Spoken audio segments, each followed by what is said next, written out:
Hello everyone, welcome you to another episode of weekly defence update episode 11। तो इस week के defence updates इस प्रकार हैं। इलेक्ट्रॉनिक वारफेयर का इस्तेमाल कर रूस ने यूक्रेन के ड्रोन्स को किया नाकाम। बीएसएफ के पास आई पाकिस्तानी ड्रोन को मार गिराने की तकनीकी। रूस अपनी सेना में इंडक्ट करेगा 71 और Su-57 फाइटर एयरक्राफ्ट। इंडिया और पाकिस्तान ने शेयर की अपनी न्यूक्लियर इंस्टॉलेशंस की लिस्ट।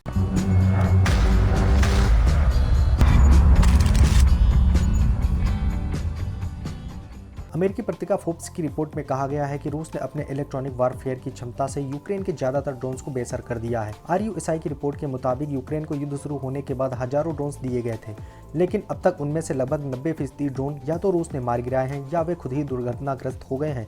इलेक्ट्रॉनिक वारफेयर का इस्तेमाल कर रूस ने यूक्रेन के ड्रोन्स को नाकाम कर दिया है, जिससे यूक्रेन की सेना को रूसी सेना की तैनाती के बारे में खुफिया जानकारी नहीं मिल पा रही है। इलेक्ट्रॉनिक वारफेयर का सहारा लेकर रसिया ने यूक्रेन के ड्रोन्स और तोपखानों को भी बेअसर कर दिया है, जिसके बाद से यूक्रेन ने अमेरिका और नाटो से नए ड्रोन्स की मांग की है। रूसी EW ने खुफिया क्षेत्र में यूक्रेन की बढ़त को खत्म कर दिया है। अपनी खुफिया ताकत के जरिए ही यूक्रेन युद्ध के आरंभिक दिनों में अपने तोपखाने के जरिए रूस को भारी नुकसान पहुंचाने में सफल रहा था और साथ ही यूक्रेन अपनी राजधानी कीव पर रूसी हमले को नाकाम कर पाया था। विशेषज्ञों का कहना है कि रूस ने हाल के महीनों में अपनी इलेक्ट्रॉनिक वारफेयर की क्षमता काफी बढ़ाई है। इसका एहसास सबसे पहले यूक्रेन के लड़ाकू विमानों के पायलटों को हुआ था। EW के इस्तेमाल से रूस ने कम्युनिकेशन जाम कर दिया था, जिसके बाद से यूक्रेन के लड़ाकू विमान एयर टू एयर और एयर टू ग्राउंड संपर्क करने में नाकाम रहे थे। आपको बता दें कि इलेक्ट्रॉनिक वारफेयर आखिर होता क्या है। इलेक्ट्रॉनिक वारफेयर से तात्पर्य ऐसी कार्यवाही से है जिसमें इलेक्ट्रोमैग्नेटिक स्पेक्ट्रम का उपयोग किया जाता है। इलेक्ट्रॉनिक वारफेयर के अंतर्गत एक विशेष प्रकार की एनर्जी के द्वारा स्पेक्ट्रम का नियंत्रण और इनमी पर आक्रमण करना होता है या स्पेक्ट्रम के माध्यम से किसी भी इनमी के आक्रमण को रोकना होता है। इलेक्ट्रॉनिक वारफेयर का उद्देश्य इनमी को इलेक्ट्रोमैग्नेटिक स्पेक्ट्रम के आसानी उपयोग से रोकने एवं उसके लाभों से उसको दूर रखने के लिए किया जाता है। इलेक्ट्रॉनिक वारफेयर हवा से, समुद्र से, थल से या अंतरिक्ष से कहीं से भी लड़ा जा सकता है। इसका लक्ष्य मानव संचार व्यवस्था और राडार आदि होते हैं। भारत पाकिस्तान सीमा पर आए दिन पाकिस्तान की तरफ से ड्रोन्स की घुसपैठ होती रहती है, जिससे निजात पाने के लिए और ड्रोन की घुसपैठ को रोकने के लिए बॉर्डर सिक्योरिटी फोर्स यानी BSF ने एक ऐसा रास्ता ढूंढ निकाला है जिससे आतंकियों में खलबली मच गई है। अब BSF के पास एक ऐसी तकनीकी आ गई है जिससे वे घुसपैठ करते ही पाकिस्तानी ड्रोन को मार गिराने की काबिलियत रखते हैं। सीमा के पार से जैसे ही भारतीय सीमा में पाकिस्तानी ड्रोन के आने की जानकारी मिलती है, BSF के जवान इन ड्रोन को देखते ही मार गिरा देते हैं।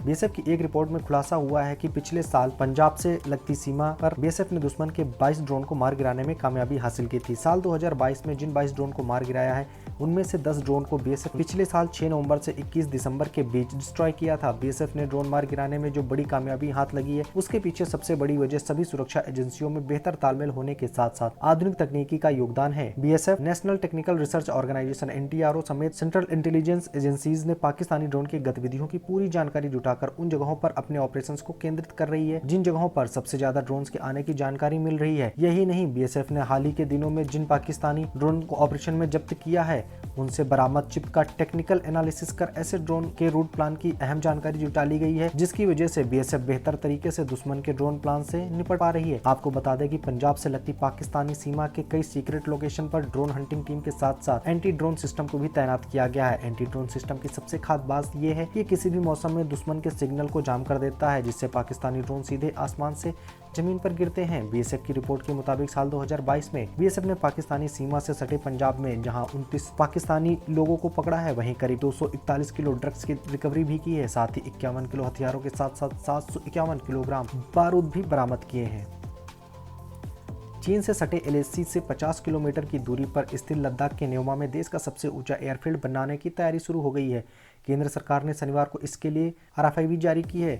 यह नया एडवांस लैंडिंग ग्राउंड 1235 एकड़ में फैला होगा, जहां सैन्य बुनियादी ढांचे के साथ 2.7 किलोमीटर लंबा रनवे भी बनेगा। प्रोजेक्ट रिपोर्ट के अनुसार इस रनवे का अलाइनमेंट ऐसा होगा कि विमान दोनों दिशाओं से इसमें लैंड कर सकेंगे। इसके लिए इस रनवे की चौड़ाई 45 मीटर से अधिक होगी। नए रनवे का स्थान लेह लोमा रोड के पास होगा। ऐसे में यह नया एयरफील्ड एक ऐसी स्ट्रेटेजिक लोकेशन पे होगा जिसके पूरी तरह तैयार हो जाने के बाद इस संवेदनशील क्षेत्र में सैनिकों और रसद दोनों की त्वरित आवाजाही संभव हो सकेगी। न्योमा दक्षिण लद्दाख में 13,000 फीट की ऊंचाई पर स्थित है। लेह से करीब 180 किलोमीटर दूर न्योमा में स्थित यह एडवांस लैंडिंग ग्राउंड भारत की सैन्य क्षमता में एक महत्वपूर्ण भूमिका निभाएगा। इस लैंडिंग ग्राउंड में Apache helicopter, Chinook helicopter, Mi-17 और C-130J स्पेशल ऑपरेशन एयरक्राफ्ट का संचालन होता है। आपको बता दें कि इस प्रोजेक्ट पर लगभग 214 करोड़ रुपए खर्च होने का अनुमान है और यह अपग्रेडेड एडवांस लैंडिंग ग्राउंड 2 साल में फाइटर एयरक्राफ्ट के संचालन के लिए तैयार हो जाएगा।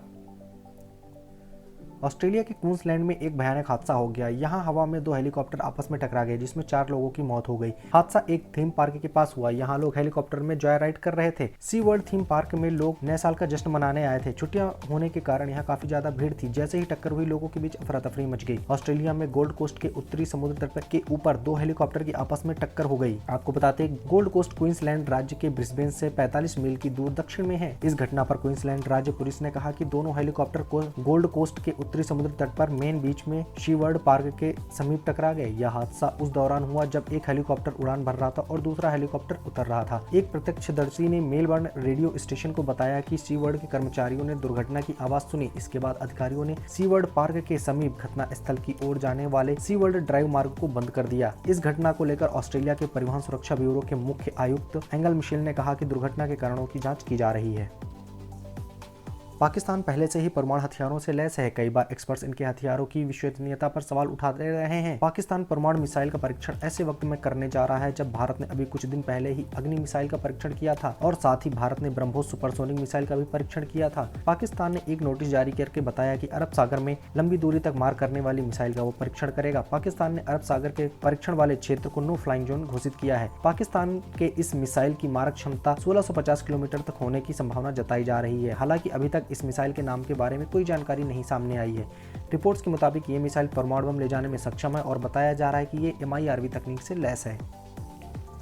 भारत बांग्लादेश बॉर्डर पर मुख्य चेक पोस्ट पर बीएसएफ जवानों के साथ साथ स्निपर डॉग को भी तैनात किया जाता है। इन डॉग्स का काम संदिग्ध चीजों को सूंघकर उन्हें पकड़वाने में मदद करना होता है। बीएसएफ में भर्ती कुत्तों को उनके काम की ट्रेनिंग दी जाती है। उन्हें यह सिखाया जाता है कि उन्हें किस प्रकार की चीजें सूंघकर अलर्ट करना है। लेल्सी नाम की female dog Bharat Bangladesh border की चौकी पर पोस्टेड थी। आपको बता दें कि बॉर्डर पर तैनात बीएसएफ या फीमेल स्निपर डॉग प्रेग्नेंट हो गई। फीमेल डॉग ने 3 पिल्लों को जन्म दिया है। बीएसएफ के रूल्स के मुताबिक ड्यूटी पर तैनात कुत्ते प्रेग्नेंट नहीं हो सकते हैं, जिसके बावजूद डॉग प्रेग्नेंट हो गई। अब आपको बता दें कि डॉग्स जब प्रेग्नेंट होती है तो उनके सूंघने की ताकत कमजोर हो जाती है। ऐसे में वो पोस्ट पर अपना काम नहीं कर पाती है। इसीलिए बीएसएफ ने यह नियम बनाया है कि जो भी स्निपर डॉग ऐसी महत्वपूर्ण पोस्टिंग पर होंगे उन्हें प्रेग्नेंट नहीं होने दिया जाए। आपको बता दें कि जब भी किसी फीमेल डॉग बीएसएफ कैंप में या बॉर्डर आउटपोस्ट पर होती है तो एक सुरक्षा घेरा बनाया जाता है ताकि बाहरी कुत्ते वहां नहीं जा पाए। केयर टेकर की जिम्मेदारी होती है कि फीमेल डॉग बाहरी कुत्ता हो या वहां के दूसरे कुत्तों के संपर्क में नहीं आ पाए। डॉग्स के रखरखाव की जिम्मेदारी उनके केयर टेकर की होती है। केयर टेकर को यह ख्याल रखना होता है कि वह दूसरे कुत्तों के संपर्क में ना आए। अगर ऐसे में फीमेल डॉग प्रेग्नेंट होती है तो इसकी जिम्मेदारी उसके केयर टेकर की होगी। इस घटना के बाद बीएसएफ ने कोर्ट ऑफ इंक्वायरी का आदेश दे दिया है।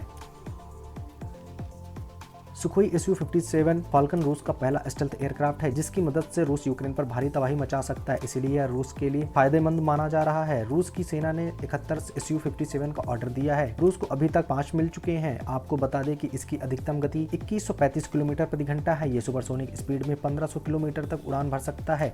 इसकी G लिमिट +9 है। सुखोई 57 फाइटर जेट की लंबाई 65.11 इंच है जबकि इसका विंग स्पैन 46.3 फीट और ऊंचाई 15.1 फीट है। यह दुनिया का दूसरा सबसे खतरनाक फाइटर जेट माना जाता है। इसमें बेहतरीन एवियोनिक्स, एंटी राडार तकनीक और हथियारों का समावेश किया गया है। रूस का यह स्टेल्थ फाइटर जेट अधिकतम 66,000 फीट की ऊंचाई तक जा सकता है। यह किसी फाइटर जेट की उड़ान के लिए अब तक की सबसे ज्यादा ऊंचाई है। ऐसी ऊंचाई पर फाइटर जेट को आसानी से देखा नहीं जा सकता है। इसके अंदर 30 मिलीमीटर की ऑटो कैनन गन लगी हुई है। इसमें 12 हार्ड पॉइंट्स हैं जिसमें 6 अंदर और 6 बाहर लगे हुए हैं। हवा से हवा में मार करने के लिए इसमें अत्याधुनिक R-77M, R-74M2 मिसाइल्स लगा सकते हैं। हवा से सतह पर मार करने के लिए इसमें 4 KH-38M या KH-59 MK2 मिसाइल भी लगा सकते हैं। इसके अलावा इस फाइटर जेट में anti radiation, guided unguided cluster bombs, anti tank bomb और एक्टिव होमिंग बम भी लगाए जा सकते हैं। फिलहाल इस फाइटर जेट का इस्तेमाल सिर्फ रूसी एयरफोर्स ही कर रही है।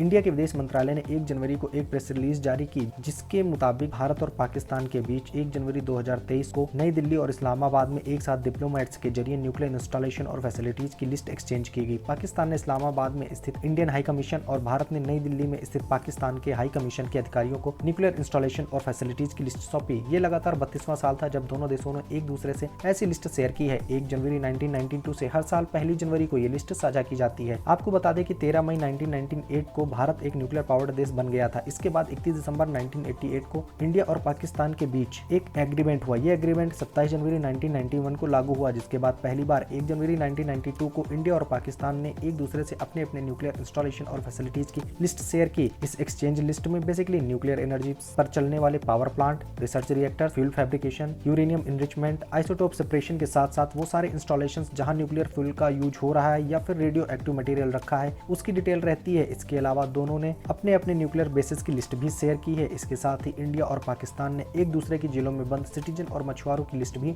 एक दूसरे के साथ शेयर की है। आपको बता दें कि फेडरेशन ऑफ अमेरिकन साइंटिस्ट की रिपोर्ट का अनुमान है कि दुनिया में सबसे ज्यादा परमाणु हथियार अमेरिका और रूस के पास हैं। चीन के पास 350, भारत के पास 160 और पाकिस्तान के पास 165 परमाणु हथियार होने की आशंका है।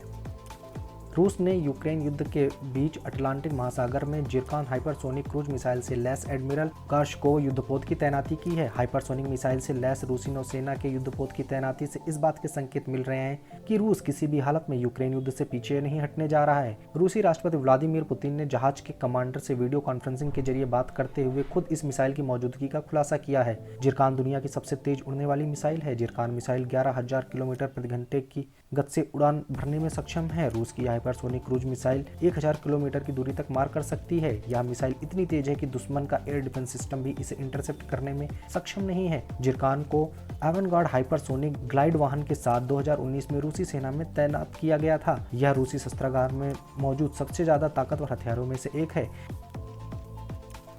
रूस द्वारा यूक्रेन पर हमले के बाद से पोलैंड अपनी सुरक्षा क्षमता को बढ़ा रहा है और अमेरिका के साथ सैन्य सहयोग को मजबूत कर रहा है, जिसके बाद पोलैंड के रक्षा मंत्री ने बुधवार को अमेरिकी अब्राहम मुख्य लड़ाकू टैंकों की दूसरी खेप खरीदने के लिए समझौते पर हस्ताक्षर किए हैं। पोलैंड यूरोप में अमेरिका का पहला सहयोगी है जो अब्राहम टैंक प्राप्त कर रहा है। पोलैंड के रक्षा मंत्री मारियुsz ब्लासजाक ने वार्सा के नजदीक वेसोला सैन्य ठिकानों पर $1.4 अरब के इस करार पर हस्ताक्षर किया। समझौते के तहत अमेरिका 116 M1A1 अब्राहम टैंकों का इसी साल से आपूर्ति शुरू कर देगा। पोलैंड ने पिछले साल 250 अपग्रेडेड M1A2 अब्राहम टैंकों के लिए $4.7 अरब का समझौता किया था, जिनकी आपूर्ति वर्ष 2025 से 26 के बीच में होगी। तो आज की वीडियो में बस इतना ही। मिलते हैं अगले वीडियो में, तब तक के लिए जय हिंद, जय भारत।